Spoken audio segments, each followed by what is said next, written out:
Hello everybody, this is Mike, your Portly Paladin, back again with another video. I'm not going to be doing a measurements update today. I haven't had an opportunity to do measurements in a little while, but what I am going to do, the reason I'm here, is want to update you on something that happened this weekend. I've been talking about it for a little while now, and I did finally actually get the opportunity to go to GenCon, something I've wanted to do for a very long time, and if you're a gamer and watching this, you probably understand why. So I kind of wanted to talk about my experiences there and how those experiences sort of changed me a little bit uh, in a couple of different unique and important ways.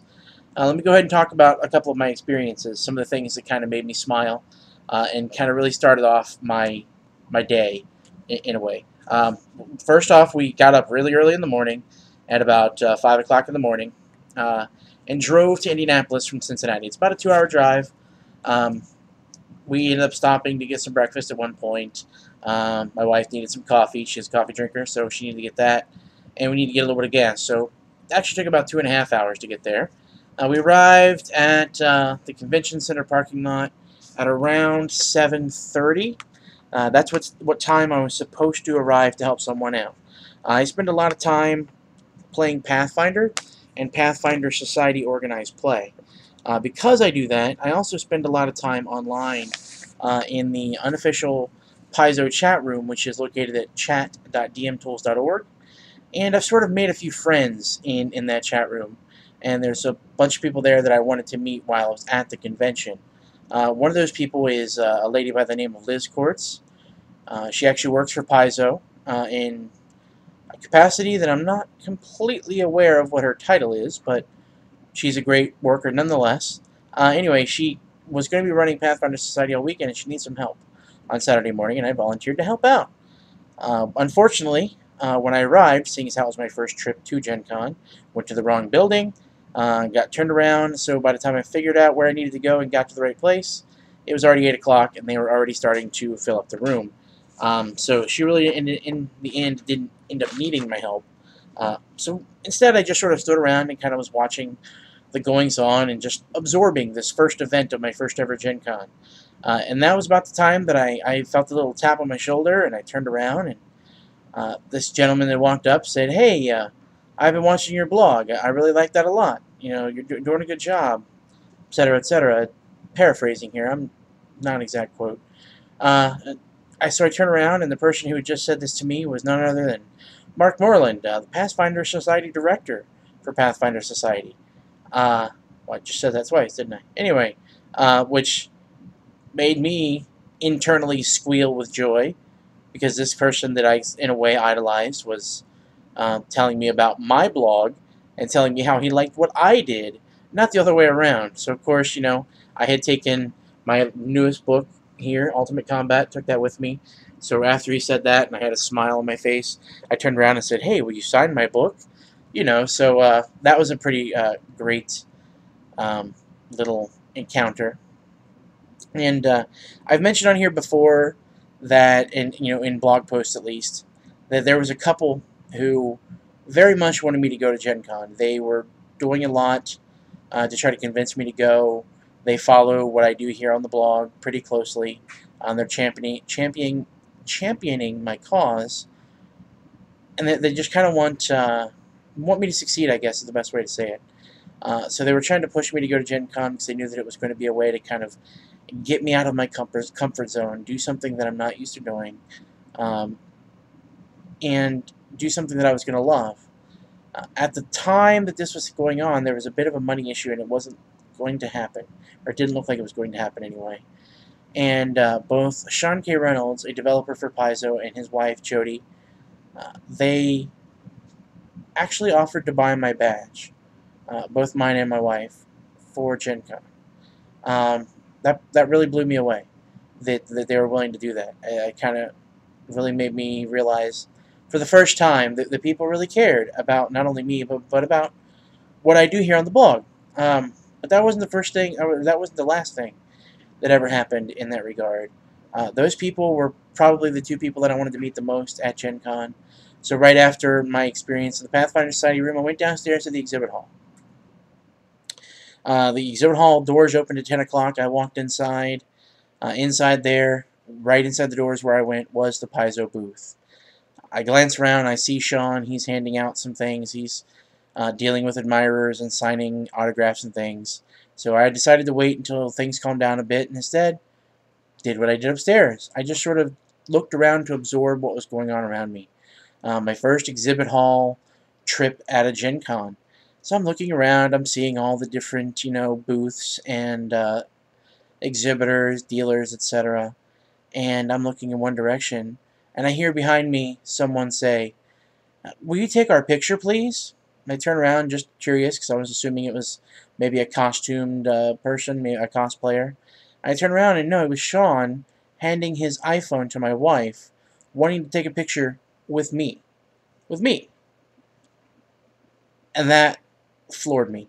So I got that taken care of, and again, with a big smile on my face, trying not to jump up and down, etc., etc. We kind of had a very quick conversation. Didn't get a chance to talk too much because he was a busy man. But I also got him to sign my book, and gave him one of my dice bags from Chained Hammer Productions. Which, if you're curious about it, you can find that at facebook.com/chainedhammer. That's hammer like a hammer and nails, and chained as in a chained up hammer. Pretty easy. Anyway, I gave him one of my dice bags as a gift. He enjoyed that. And then we kind of went about our day. The exhibit hall, if you've never been to Gen Con, is humongous. I would say it's at least the size of a city block, if not bigger. And it's very crowded.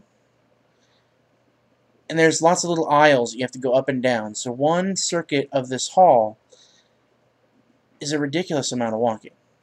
Leading up to the convention, I was very nervous that I wouldn't be able to handle it. We got to the convention, we walked around the exhibit hall, made one complete circuit. I made it all the way to the end without needing to sit down for any reason. I was a little tired after that first circuit, I would say, but I wasn't bad. So we went ahead and left and sat down, and took a breather, and proceeded to do that a couple more times for the rest of the day, looking through the hall, seeing everything there was to see, picking up a few things, buying some stuff, and then moving on. Throughout the rest of the day, I pretty much devoted myself to meeting people that I wanted to meet from online. And I mean, I met one of the guys from the chat room, Gear, Pygon. I met Tim Hitchcock as a developer for Pathfinder. I met Ryan Costello Jr., a Pathfinder and 3.5 podcaster with 3.5 Private Sanctuary and No Direction podcasts. Let's see, who else did I meet? I met several people that I know locally from my local store. But one of the people I want to mention now is I met a guy who goes by the moniker of What a Guy. He's a guy I know from the Happy Jacks RPG podcast forums. And we kind of met up. He wanted to buy a couple dice bags from me, and he wanted to, we just wanted to have a little conversation. So he came up and we started talking. And he kind of mentioned to me that he and his wife follow the blog, and because of me, they've both started Weight Watchers, and they started their own plans, and they're working on things. And he's already lost 25 pounds. He also mentioned that his wife follows me very closely, watches all the videos, reads all the blog. So I want to go ahead and take a moment here to shout out to Keith and Tammy. I want to thank you guys for following me. I want to thank you guys for paying attention to what I have to say, and just thank you for telling me that what I do matters. I mean, I don't have a whole lot of followers, don't have a whole lot of subscribers on either my YouTube channel or on the blog. So for a long time there, part of the reason why I skipped quite a long time without any blog posts was I just sort of felt like nobody really cared. I didn't hear anything from anyone, wasn't really noticing anyone. So the fact that Keith and came up and told me about himself, and you, Tammy, about how you guys followed me so much, and you're paying attention, that gave me more than enough reason to go ahead and keep on doing this. And I'll keep doing it as long as I feel it's necessary, as long as I feel like people are paying attention to what I have to say and getting something out of it. But again, thank you very much for your loyalty and following me. It means a lot to me. It really does. But okay, before this video gets a little too long, I want to jump into a couple tips here that are related to Gen Con. One of the things I want to talk about is eating at events like this. It's difficult to eat healthy at an event like this, especially in my case, considering it was a little too far for me to walk to get somewhere where I could eat something fairly healthy. So what I did is in the morning we went to it was a fast food restaurant. I can't remember what it was, but I got myself a nice egg white sandwich, which wasn't too bad. It was fairly low in points, I'm assuming. I don't know for exactly how many points, but I'm assuming it wasn't too bad. And then throughout the day, I carried one of those metal, aluminum water bottles. Throughout the convention hall, they have water fountains and water dispensers. So I kept that bottle filled and drank that throughout the day instead of drinking anything else that might have some calories or sugar or anything else like that in it. And then the second thing is we had healthy snacks pretty much stuffed into our bags. Some low-fat, low-calorie, high-fiber granola bars. Some dried fruits like craisins. We had some, I'm trying to think of what they're called. Like those pieces of beef jerky, but they're a little bit different. No, they were kind of low fat. We had a couple of things just sort of tucked into the bag, and as I would start getting a little bit of that edge of hunger, I'd maybe grab a little handful of the craisins, or I would eat one of the granola bars to kind of stave it off a little bit. And then once the day finally wore on to the point to where I needed something a little bit more substantial, there in the convention hall they had a sandwich booth, which was probably the better option of some of the other things that they had. And I got one of their sandwiches. I opted out of the mayonnaise that was available and instead took mustard to cut down some of the calories. The sandwich itself was pretty substantial and had lots of meat on it. I also opted out of the cheese on the sandwich because I didn't want the cheese. I took that off. So it had some, I believe it was turkey, and then there was some tomato and lettuce and things like that on there. There was a lot of bread, so I did end up pulling off part of the bread to kind of reduce that bulk a little bit, get rid of some of the carbs, so I can reduce some of those calories. But otherwise, I pretty much ate the sandwich. It came with potato chips. I only ate a few of those.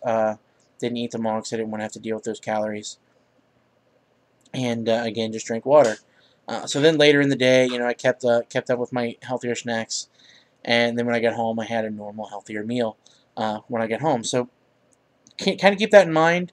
Don't think that just because you're going to a big event like this that you need to cheat or you need to relax your vigilance in terms of your diet. There's still ways to keep on your plan, even though you're at an event like this where it seems like it'd be a little bit more difficult. It takes a little bit more work, but you can do it. My last thing I want to talk about is the subject of pushing yourself. This convention was definitely one of those situations where I pushed myself far beyond what I am usually expecting of myself, and far beyond what I thought I could honestly accomplish. That first trip, as I mentioned before, through the convention hall, I was a little tired, but I felt decent. I really was surprised by that. I thought that I would be much more tired than I was. Now, I will admit, by the end of the day, we left around 4:30. I had very little energy left. I was extremely tired. It took a lot out of me to leave the convention so I could get to the car and go home. By the time we got home, we had something to eat. I pretty much went to bed around 9 p.m. because I had taken so much out of myself. Now, the pros of that are basically that I now know that I can do more than I had been allowing myself to do before, because I've pushed myself to those boundaries. The negatives, the cons, though, are it's now Wednesday, and we went to the convention on Saturday, and I still don't feel back to 100%. I'm still feeling pretty tired. I'm still feeling like I can't do as much as I did before the convention because I don't feel like I have those reserves anymore. But I'm getting back. I'm coming back. It's just look to push yourself, but don't push yourself too far. Anyway, I've got to go now. Time's coming up. So we'll see you next time. And don't forget to battle your waistline.